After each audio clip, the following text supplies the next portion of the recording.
Yeharerwerk Gashaw has been an advocate for Pan-Africanism her whole life, and through her efforts, thousands of Ethiopians around the world have been liberated.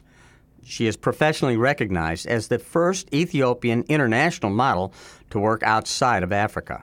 She's also the first Ethiopian model ever featured on a billboard, TV commercials, and also on Dallas.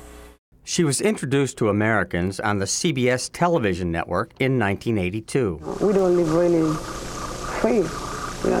Gashaw is currently in Washington, D.C. to further, with U.S. support, an inclusive conference and forum of Ethiopian political parties aimed at the establishment of a democratic and inclusive government in the East African nation.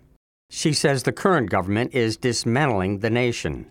An accomplished actress, Gashaw has appeared in numerous films, and in 1980 she appeared on the top-rated U.S. television show Dallas.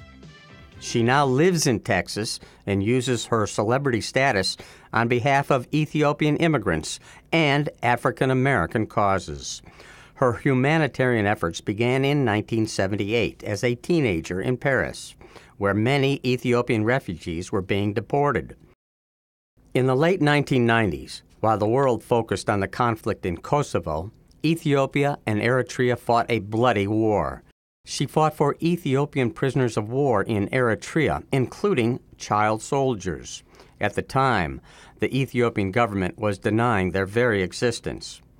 In 1990, she traveled with the Madiba, Nelson Mandela.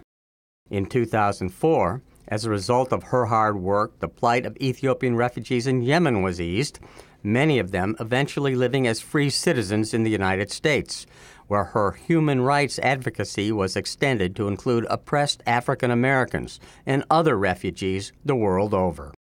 Paul Sisco, VOA News, Washington.